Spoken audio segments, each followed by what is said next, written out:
Assalamualaikum warahmatullahi wabarakatuh. Perkenalkan, nama saya Apriani, NIM saya 22410-005. Dosen pembimbing saya Rita Anggraini STMT, dan saya di sini akan menjelaskan tentang distribusi Poisson.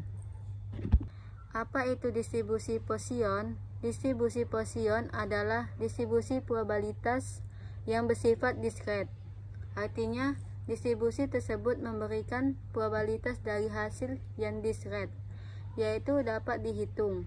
Untuk distribusi Poisson, hasil diskret adalah beberapa kali suatu peristiwa terjadi, yang diwakili oleh K.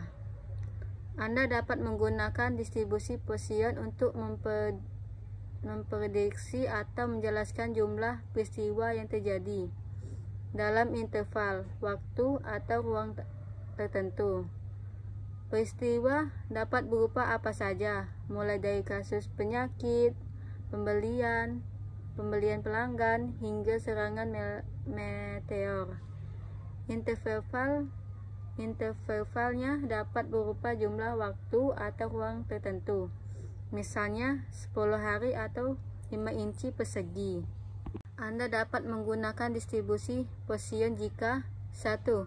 Peristiwa individual terjadi secara acak dan independen.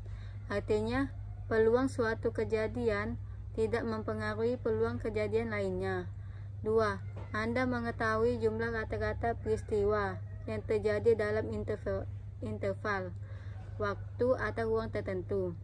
Bilangan ini disebut lambda dan disumsikan konstan.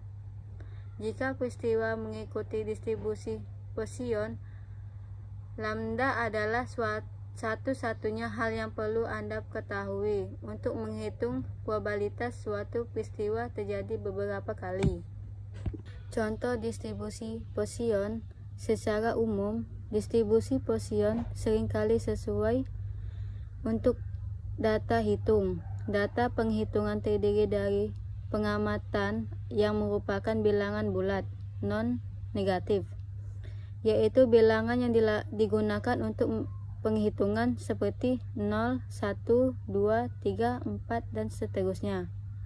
Kematian akibat tendangan kuda, salah satu penerapan pertama distribusi Poisson dilakukan oleh ahli statistik Ladislav Boutrovic.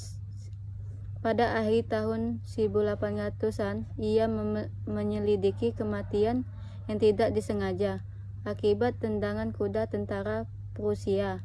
Dia mengendalikan data 20 tahun untuk 10 korps tentara, setara dengan 200 tahun pengamatan satu korps. Histogram berikut menunjukkan data simulasi yang mirip dengan pengamatan Boutrovic. Ia menemukan bahwa rata-rata 0,61 tentara per korps tewas akibat tendangan kuda setiap tahunnya. Namun, selama bertahun-tahun tidak ada tentara yang tewas karena tendangan kuda. Di sisi lain, pada suatu tahun yang tragis, ada 4 tentara di korps yang sama yang tewas karena tendangan kuda. Menggunakan terminologi modern, 1. Kematian karena tendangan kuda adalah sebuah peristiwa. 2. Interval waktunya adalah 1 tahun. 3. Jumlah rata-rata kejadian per interval waktu lambda adalah 0,61. Jumlah kematian akibat tendangan kuda pada tahun tertentu adalah K. Korps tentara yang diamati Boutrovic merupakan samsel dari populasi seluruh korps tentara Prusia. Karena sifat pengembalian samsel yang acak, samsel jarak mengikuti distribusi probabilitas dengan sempurna. Kematian akibat tendangan kuda dalam sampel kira-kira mengikuti distribusi Poisson, sehingga kita dapat menyimpulkan bahwa populasi mengikuti distribusi Poisson. Contoh lain dari distribusi Poisson.